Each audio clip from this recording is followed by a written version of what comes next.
in studio, we got a man himself, Mr. Smokey Frett. Good morning, sir. Hey, good morning. Good morning. Glad to be here. Definitely glad to have you, man. Yeah. And joining us out of Twin Cities, St. Croix, Mr. Miller.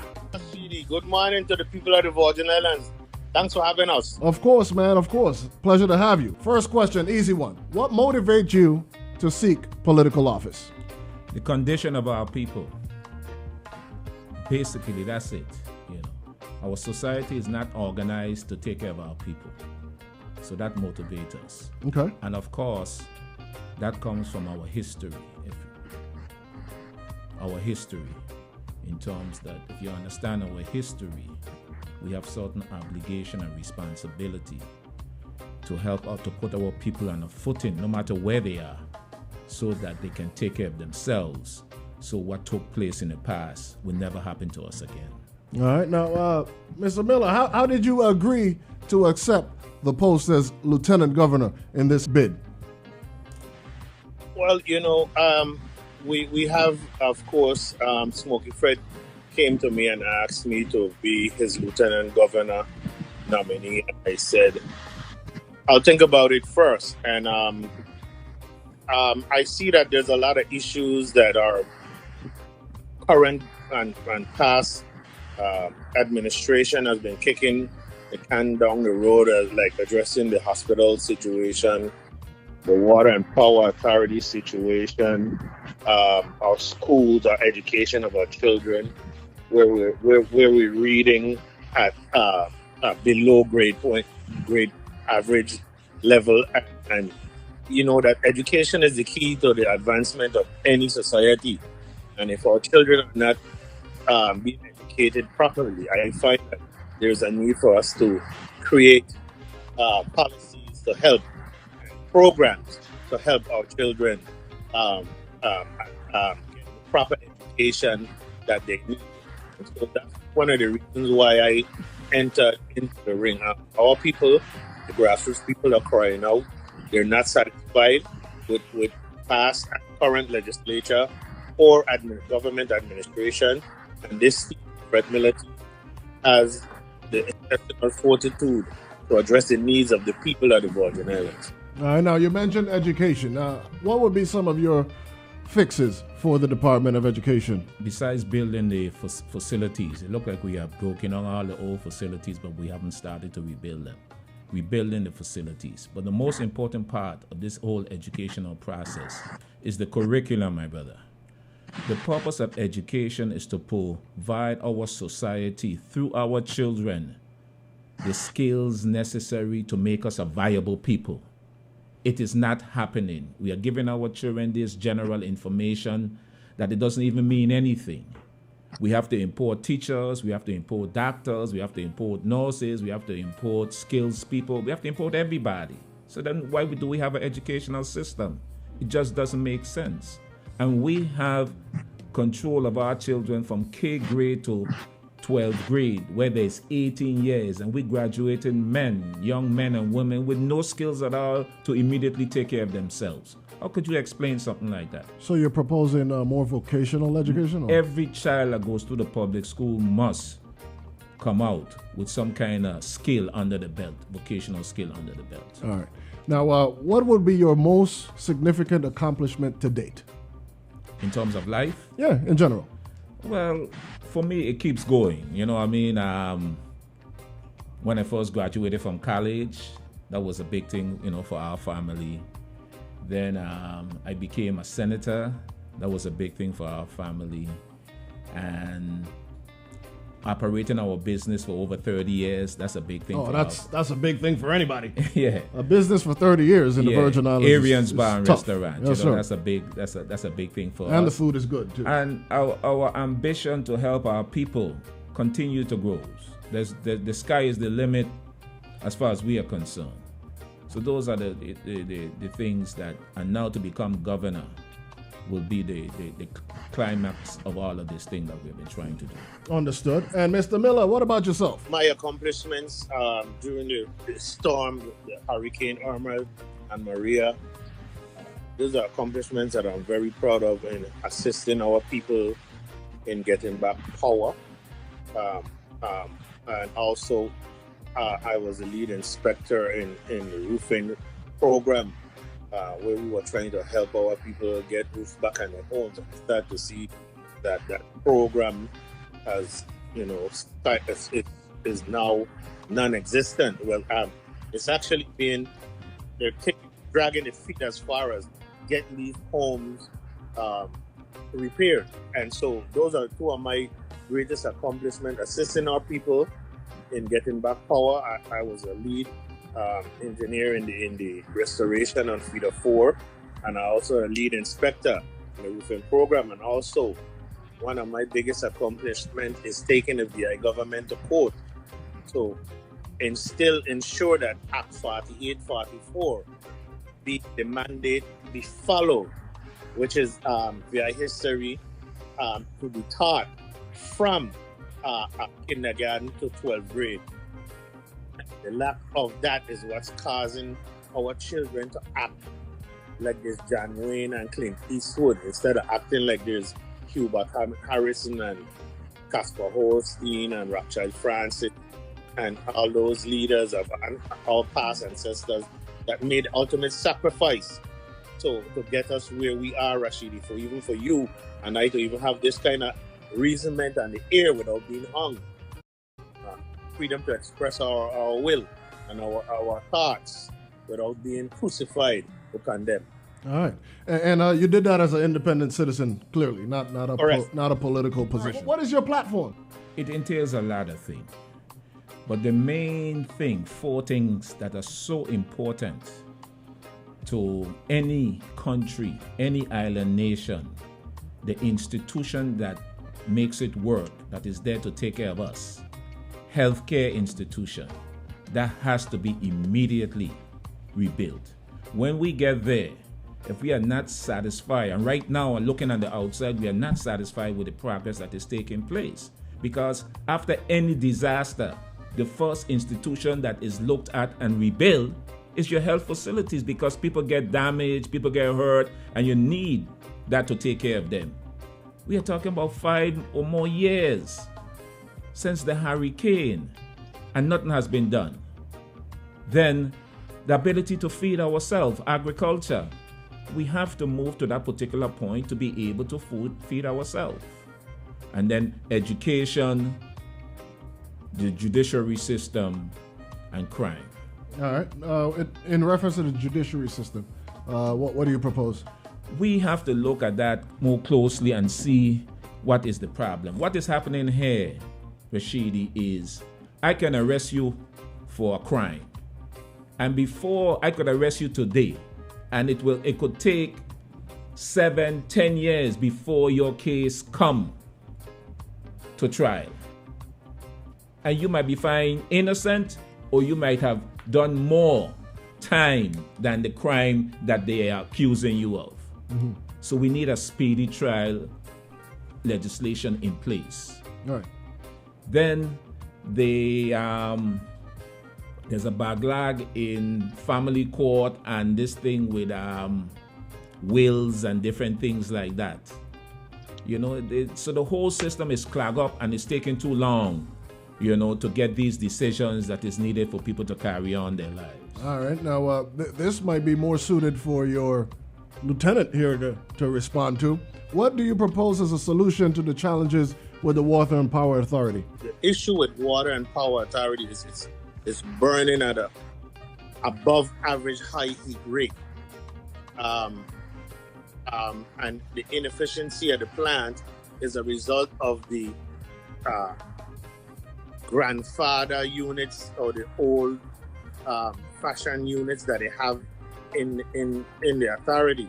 They're not operating at peak performance at any given time, and that is the problem, the inefficiency of the plant. So we propose renewable energy. We propose solar programs to help homeowners and businesses.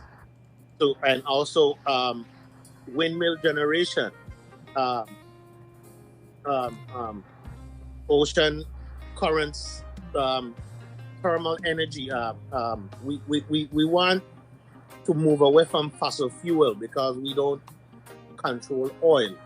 What we have is the sun, the wind, and the sea. Mm-hmm. So why aren't we tapping into those resources? So the high heat rate, we're paying the highest kilowatt rate hours possibly in the world right now, and we're surrounded by sun, wind, and ocean currents. You worked at the authority, right?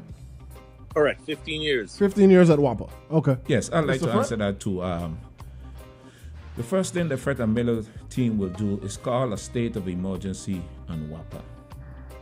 And the reason for that, and this was the advice of the delegate to Congress, in terms of when we do that, what we will open up doors that have never been opened up before. We'll get loans and bonds forgiveness. We'll have access to new monies that we never had before.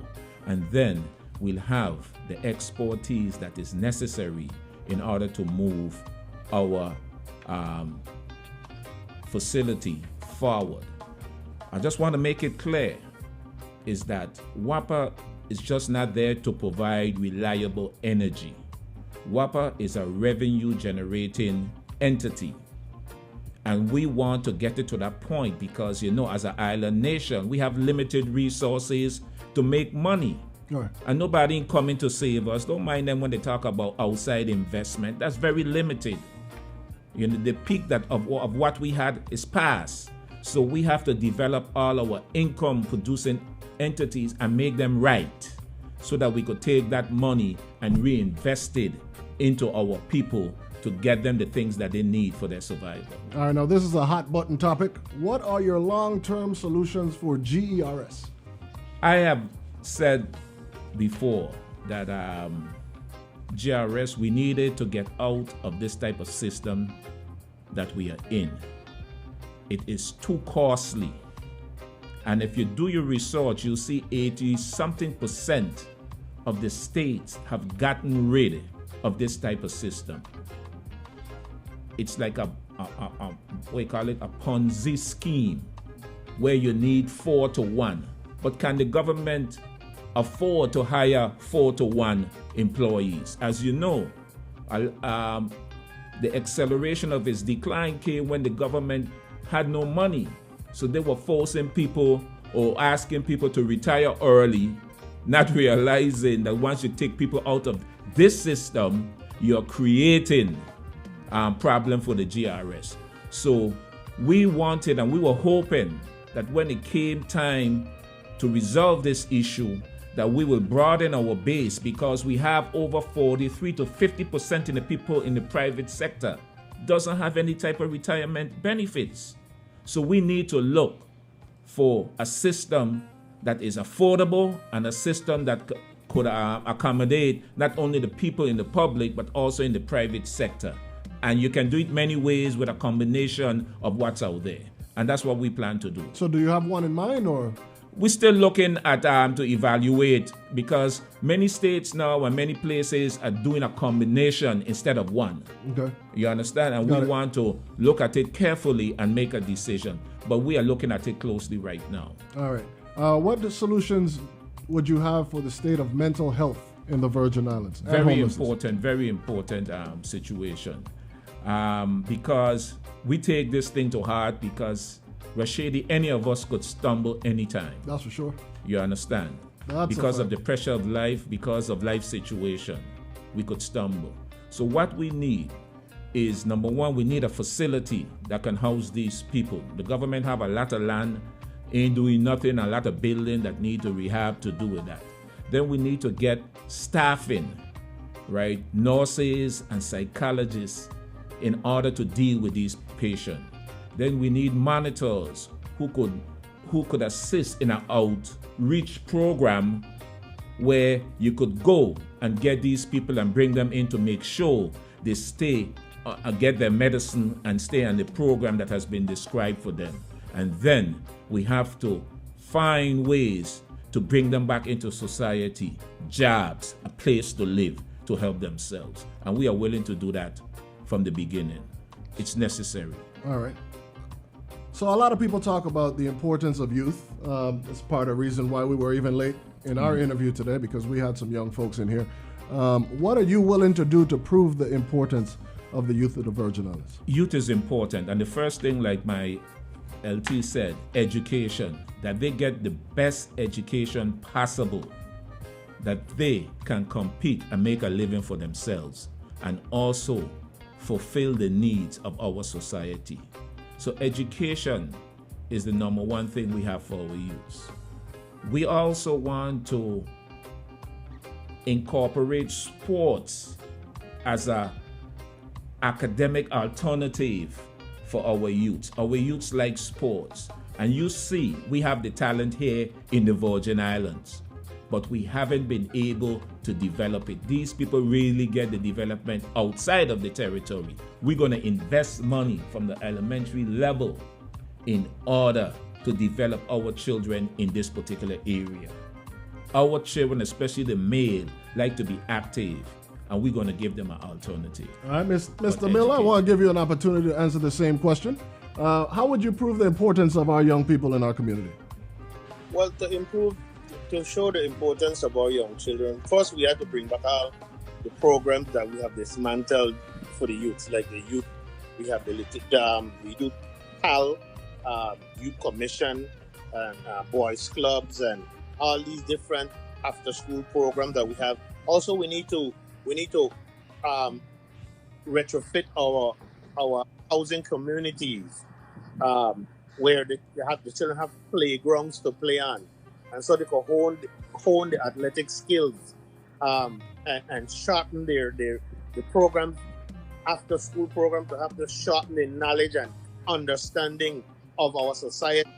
So it is important that the programs that are absent, that we had, Rashidi, where we were growing up, be implemented back into the government of the Virgin Islands, so that we could help our children.